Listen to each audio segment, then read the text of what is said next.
Good morning students. Class 12 के सभी छात्र छात्राओं का संगीत कक्ष में स्वागत है।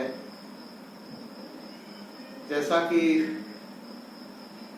राग वर्गीकरण के अंतर्गत आधुनिक काल में राग वर्गीकरण की क्या व्यवस्था थी, इसके बारे में हमने बताया था पिछले क्लास में। आज हम लोग राग वर्गीकरण के प्राचीन काल में क्या व्यवस्था थी,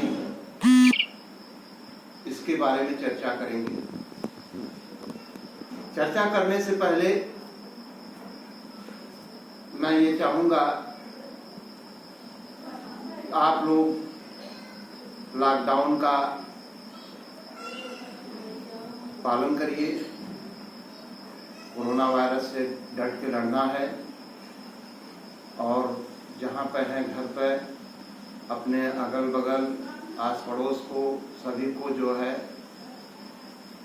सावधानी बरतने के लिए आगाह करते रहिए। यही हमारा आप लोगों से विशेष निवेदन है। ध्यान दीजिए और पठन पाठन का कार्य तो चल ही रहा है। हम लोग जो है ऑनलाइन हर तरीके से तैयार हैं, सारा परिवार हर तरीके से तैयार है कि आप लोगों के यहाँ ज़्यादा से ज़्यादा मैटर पहुँचाया जाए, ताकि आप लोग उबे न, पढ़ें, घर में ये महसूस न करें कि हम लोग बैठे हैं कुछ नहीं कर पा रहे हैं। तो इसीलिए ये सब व्यवस्था भी बनाया गया है, जिसका कि पालन हम लोग कर रहे हैं। और ये भी मैं समझ रहा हूँ कि आप लोग भी इसको भली भांति कर रहे हैं। ये आपके लिए बहुत लाभदायक है। तो हम चर्चा करेंगे प्राचीन काल, राग वर्गीकरण के अंतर्गत प्राचीन काल। सब पहले प्रस्तावना जो है, राग का तात्पर्य उन स्वर समूहों से है जो कभी भी नियोजित रूप में गाया जाता रहा हो, तथा वर्गीकरण से तात्पर्य है वर्गों में बांटना। वर्गीकरण का मतलब वर्गों में बांटना। कुछ समान गुणों को ध्यान में रखते हुए जब रागों को विभिन्न वर्गों में विभाजित किया जाता है, तब उसे वर्गीकरण कहते हैं। समय की दृष्टि से राग वर्गीकरण को हम 3 भागों में बांटते हैं। जैसा कि हमने बताया था कि प्राचीन काल, मध्यकाल और आधुनिक काल। तो आधुनिक काल पहले हमने ले लिया, इसलिए कि उसमें से कुछ जो है आप लोगों को क्वेश्चन दिए थे, तो हमने उसको जो है पहले पढ़ाना मुनासिब समझा। अब जो है प्राचीन काल पर हम चर्चा कर रहे हैं। प्राचीन काल में जाति वर्गीकरण, ग्राम राग वर्गीकरण, रत्नाकर निर्मित वर्गीकरण, शुद्ध छायालग और संकीर्ण राग वर्गीकरण, इतने इसके जो है टॉपिक हैं प्राचीन काल के अंतर्गत। तो जाति वर्गीकरण क्या है, इसको सर से निगाह से हम देख लेना। वैसे जो है आप लोगों को सॉफ्ट कॉपी के माध्यम से जो है भेजा ही गया है नोट्स, उससे आप लोग पढ़ते रहिए, तैयारी करते रहिए। भरत काल में जाति गायन प्रचार में था। स्वर की विशिष्ट रचना, जिसके 10 लक्षण ग्रह, अंश, न्यास, अपन्यास, अल्पत्व, बहुत, साड़वत, अड़त, मंद्र और तार माने जाते हो, जाति कहलाती है। जातियों के वर्गीकरण के लिए ग्राम थे। जातियां जो है ग्रामों में विभक्त थीं। साड़जी, आरसभी, धैवती तथा नौसादी, ये 4 शुद्ध तथा षडजोदी च्यवा, षडज कौशिकी तथा षडज मध्यमा, ये 3 विकृत जातियां षडज ग्राम के अंतर्गत थीं। मध्यम ग्राम के अंतर्गत क्या था? गांधारी, मध्यमा तथा पंचमी, ये 3 शुद्ध तथा रक्त गांधारी, गंधारी दिच्यवा, मध्यमी दिच्यवा, गंधार पंचमी, आंध्री, नंदयती, कारमाखी तथा कौशिकी, ये 8 विकृत जातियां थीं। ये प्राचीन काल के जाति वर्गीकरण की बात हो रही है। हालांकि अब प्रचलन में नहीं है, लेकिन हमें कोर्स के माध्यम से तो देखना ही है। ग्राम राग वर्गीकरण क्या है, दूसरा टॉपिक इसमें। ग्राम के अर्थ का संकेत मतंग मुनि ने अपने ग्रंथ बहुत बृहदेशी में इस प्रकार किया है कि ग्राम शब्द समूहवाची है।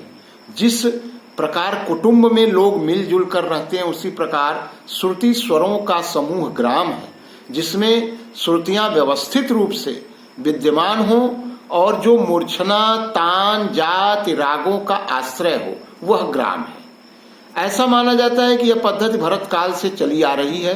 भरत परंपरा के इस वर्गीकरण का पूरा विवरण हमें संगीत रत्नाकर, जो संगीत रत्नाकर का मतलब आप लोग समझ ही रहे होंगे और अभी हम क्वेश्चन भी दिए थे उसमें भी जानकारी दिए होंगे। ये पंडित सारंगदेव द्वारा लिखा हुआ ग्रंथ है। तो संगीत रत्नाकर के विवेकाध्याय में प्राप्त होता है। संगीत रत्नाकर में पंडित सारंगदेव ने रागों के दो प्रमुख वर्गों ग्राम राग तथा देसी रागों का वर्णन किया है तथा उस समय में प्रचलित 5 गीतियों शुद्धा, भिन्ना, गौड़ी, बेसरा और साधारणी का निरूपण और उनके आधार पर ग्राम रागों का विभाजन भी स्पष्ट किया है। इस प्रकार 18 जातियों से 30 ग्राम रागों की उत्पत्ति मानी गई और उन्हें 5 गीतियों में वर्गीकृत किया गया। अब रत्नाकर निर्मित वर्गीकरण क्या है, इसी प्राचीन काल में ही चल रहा है अभी। तो संगीत में कई परिवर्तन होने के कारण सारंगदेव ने रागों का वर्गीकरण की नवीन पद्धति को अपनाया। सारंगदेव ने रागों के 10 प्रकार कहे हैं जो इस प्रकार है: ग्राम राग, राग, उपराग, भाषा, विभाषा, अंतर्भाषा, रागांग, भाषांग, उपांग, क्रियांग। अब इसके बाद चौथा टॉपिक है शुद्ध, छायालग और संकीर्ण वर्गीकरण। शुद्ध राग क्या है? जिन रागों में किसी अन्य राग की छाया न आती हो वे शुद्ध राग कहलाते हैं। जिन रागों में शुद्ध शास्त्रीय नियमों का निर्वाह होता है तथा जो राग अन्य रागों से स्वतंत्र होते हैं उन्हें शुद्ध राग कहते हैं, जैसे राग कल्याण, राग काफी आदि। छायालग क्या है? जिनमें किसी दूसरे की छाया आती है उसे छायालग राग कहते हैं।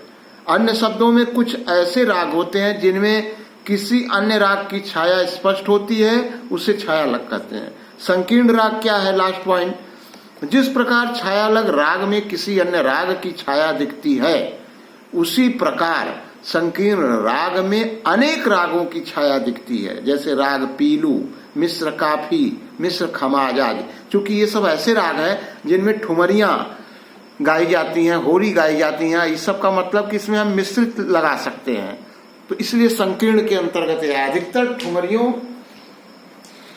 ठुमरियों के लिए जो राग गाए व बजाए जाते हैं वे संकीर्ण राग कहे जाते हैं। मतलब ठुमरियां, होरी, ये सब जो है संकीर्ण राग के अंतर्गत आते हैं।